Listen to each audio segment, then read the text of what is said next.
The agony of Mr. Clutch. The history of professional basketball is filled with icons. But few have to understand the legend of Mr. Clutch is to understand a career. This single sequence serves as a perfect metaphor for the first decade of West's career.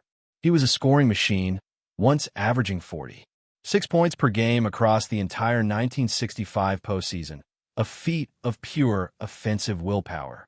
In the 1969 finals, he performed at such a transcendent level against the Boston Celtics that he was named the finals' most valuable player, marking the first and only time in NBA history that the award was given to a member of the losing team. Behind the spectacular statistics laid a profound, almost paralyzing agony.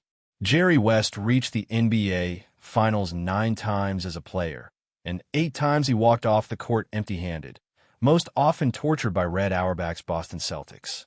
These defeats did not merely disappoint West. They broke something deep within him. He viewed every loss not as a temporary setback, but as a deeply personal indictment of his character. This created a relentless, unhealthy obsession with perfection. He would lay awake for days after a loss, replaying missed free throws and turnovers in the dark, unable to find peace in his immense fame or riches. The dam finally broke in 1972. Led by a matured West and the dominant Wilt Chamberlain, the Lakers rattled off an historic 33-game winning streak and returned to the finals to face the Knicks. When the final buzzer sounded in Game 5, securing the Lakers their long-awaited championship, West did not celebrate with reckless joy. Instead, he felt an overwhelming wave of relief. The mental toll of his decade-long struggle had been validated, yet the victory felt less like a triumph and more like a necessary release from purgatory. He had finally conquered his demons on the hardwood, but the obsessive mind that brought him to the mountaintop was already searching for its next battlefield. The blueprint of a dynasty. When Jerry West retired from playing in 1974, he left the court as an undisputed legend, but his greatest contribution to the game of basketball was arguably yet to come. Transitioning from the locker room to the front office, West brought the same exacting standards, scouting precision, and intolerance for mediocrity that defined his playing career.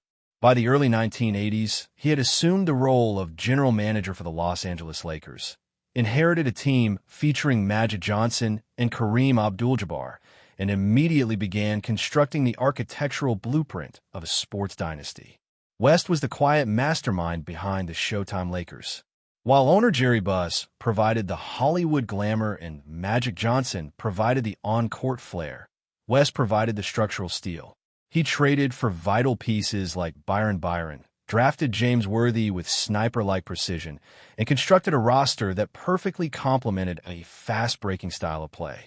Under his executive guidance, the Lakers won 5 championships in the 1980s, transforming a struggling, financially insecure league into an international entertainment powerhouse.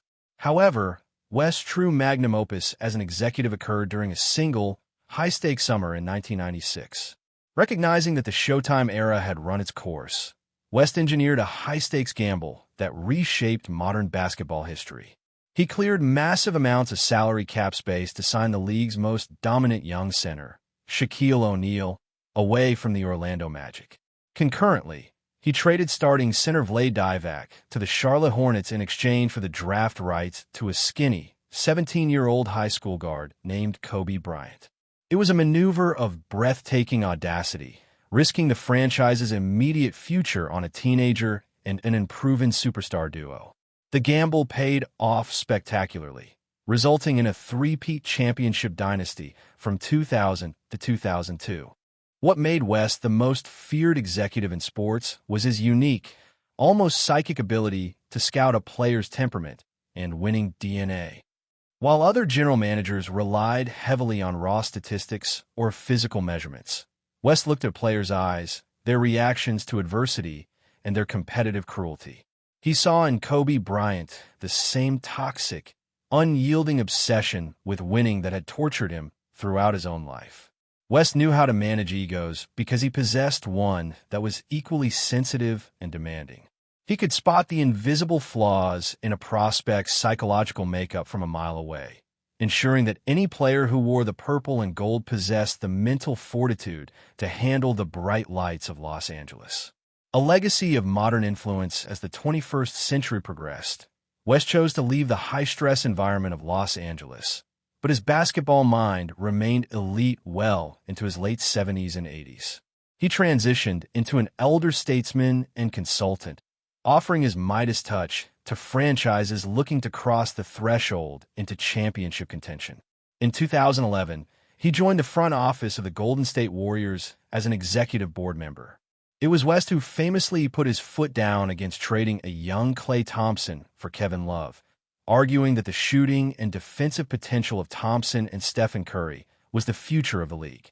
His evaluation proved prophetic, laying the groundwork for the Warriors dynasty that dominated the 2010s. Later, West brought his wisdom to the Los Angeles Clippers, helping turn a perennially mocked franchise into a respected, perennial playoff contender. His presence in a boardroom instantly granted a franchise credibility. He did not need to scream or assert authority. His voice carried the weight of 6 decades of basketball supremacy. As the years rolled on, West's status as the logo evolved into a profound mentorship role for today's NBA superstars. Modern players, who were often criticized for being too sensitive or insulated by wealth, found a kindred spirit in West. Icons like LeBron James, Kevin Durant, and Kawhi Leonard sought his approval, validation, and wisdom. They recognized that West was a bridge to a foundational era, a man who truly understood the heavy burden of greatness. He was fiercely honest with them, offering praise that felt earned and critiques that were impossible to ignore. When looking at the modern NBA landscape, West's fingerprints are visible on almost every championship-caliber roster. The emphasis on versatile wing defenders, lethal perimeter shooting, and psychological resilience, traits West championed for half a century, defines the modern style of play. He successfully bridged the gap between the raw, localized NBA of the 1960s and the multi-billion-dollar, globalized product of the 2020s, proving that while the athleticism of the players had changed, the fundamental psychology of winning remained exactly the same. The immortal perfectionist in June of 2024, Jerry West passed away peacefully at the age of 86. His departure triggered a global outpouring of grief and respect that transcended sports fandom. From presidents and corporate CEOs to young fans who had only seen his highlights in grainy, black-and-white internet clips, the world paused to honor basketball's ultimate elder statesman. The tributes did not just focus on his rings, his points, or his executive trades, but on the profound humanity of his journey. West was beloved because he was honest about his pain. He wrote openly about his depression, his flaws, and his lifelong struggle to feel worthy of his own success. The core philosophy of Jerry West can be summarized in a simple, demanding truth. Excellence is not a temporary destination, but a grueling, lifelong commitment. He never allowed himself to get comfortable. He famously refused to keep his championship rings in his house, viewing them as relics of the past rather than comforts for the present. For West, the game of basketball was a beautiful, maddening puzzle that could never truly be solved or mastered. Every victory was merely a temporary reprieve from the fear of losing, and every loss was a lesson that demanded immediate correction. Today, the iconic silhouette of a player dribbling a basketball remains the official logo of the NBA. Over the years, there have been various public campaigns to change the image to honor more recent superstars, yet the silhouette endures. It remains relevant not just because of the historical greatness of the man it portrays, but because of what that silhouette represents. It stands as a symbol of the eternal pursuit of perfection. Jerry West spent his entire life chasing a flawless ideal on and off the court. By committing his soul entirely to the game, he achieved something even greater than perfection. He achieved immortality.